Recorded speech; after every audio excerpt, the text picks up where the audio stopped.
Super baby, I'm in the jungle now in Hawaii. And this guy asked me, do the Sami people use the reindeer for transportation? Like, do you have your reindeer pull the wooden sleds and that's your transportation? And I just couldn't resist.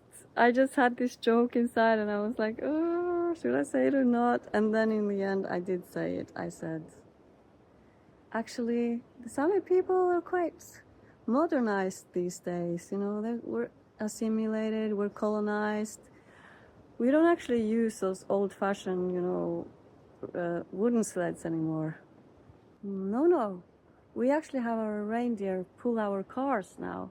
The cars are so much more comfortable than the wooden sleds. Afterwards, I felt a little bit bad, I was like, it was a genuine question from him. And I don't know, there were people there who believed me. So I felt a bit bad. I meant it as a joke. And for me, it would be funny if we actually did that. It would be so funny. What do you think? Did I take the joke too far? Was I being a little bit rude about it? And number two, are there any Sami who have actually done that? It would be so cool if actually some Samis had done that.